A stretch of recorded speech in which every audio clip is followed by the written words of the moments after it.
Things feel a lot different at Penn State going into the 2026 college football season. There's a new coach, there's a new quarterback, there's a new team, basically, at State College. There's no more questions about when will this team win the big one.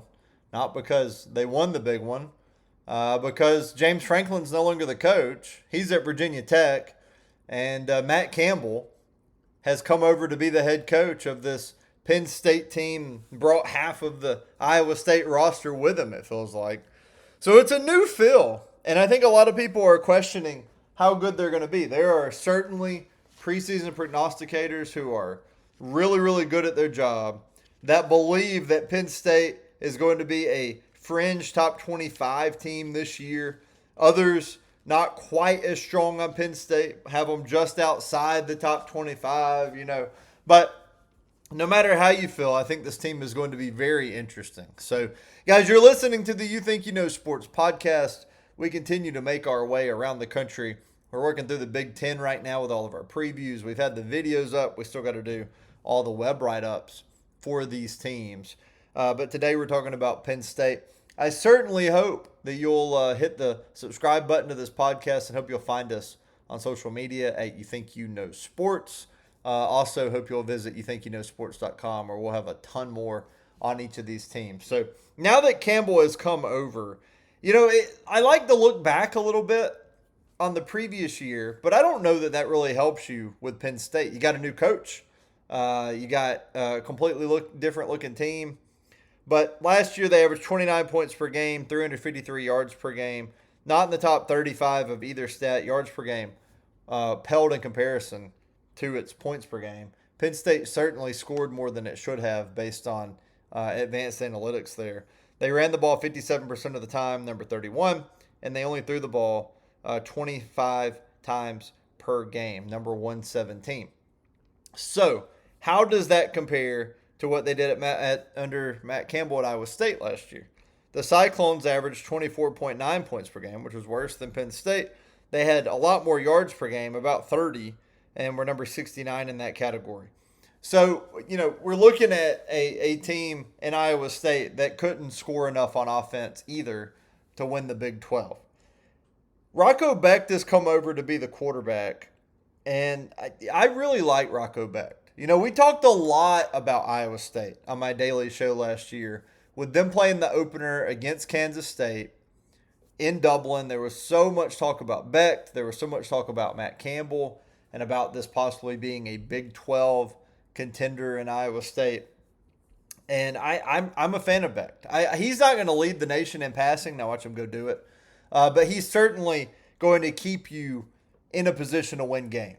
And I think having a quarterback like that in college is a good thing, especially at Penn State, where I think they have some pieces, right? He completed almost 61% of his passes last year.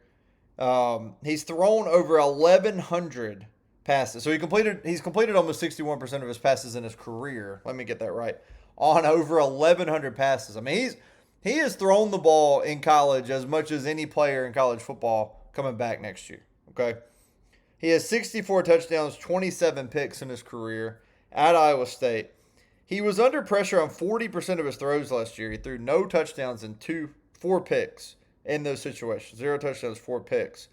He only completed 36% of his deep balls. He was 16 of 44 on deep balls last year. 16 of 44. 6 touchdowns and 2 picks. He was 58th in total pass attempts last year and 92nd in completion percentage. So, not elite, okay? The numbers are clearly not elite. But can he keep this Penn State team ahead of the chains? I think that would be gigantic. They had a great running back duo last year. Obviously, a lot has changed now at Penn State. So let's talk about the rest of this offense. Quentin Martin rushed for 103 yards last year in the Pinstripe Bowl against Clemson. He's back. Carson Hansen is a transfer from Iowa State. You're going to hear that a lot. Over 1,700 yards and 19 touchdowns when he was at Iowa State. James Peoples has come over from Ohio State as well. At wide receiver and tight end, they have the top 4 pass catchers from Iowa State who has come over. Ben Brahmer and Gabe Burkle, 2 tight ends that we talked about quite a bit last year on the show as well, are back now at Penn State along with Matt Campbell there. And then Chase Sowell and Brent Elskild is back at receiver as well.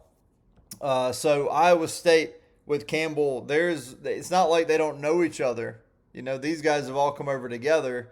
And now the question is, can this offense, with another year under them, be just as good or better?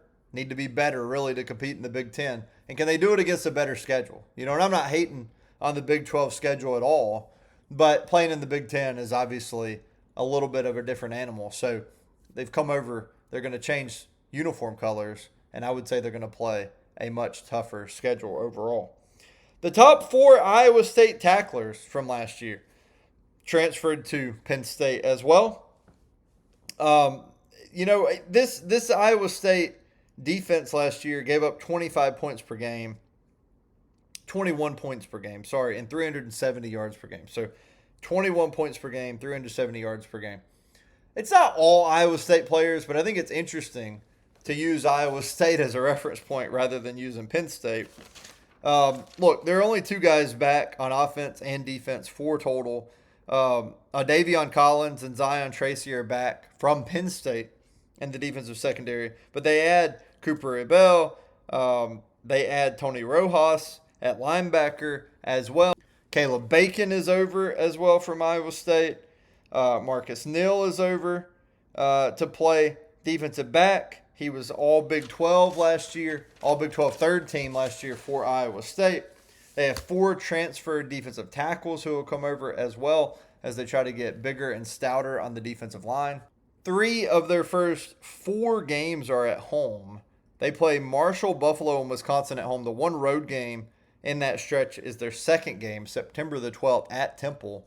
I give them credit, man. I love it when a Power 4 program goes on the road to play a Group of 5 team. Temple has been able to get Oklahoma there as well in recent years. Now Penn State goes. I think that's awesome. And then at Northwestern, October 2nd. Home against USC, October 10th. At Michigan on October 17th.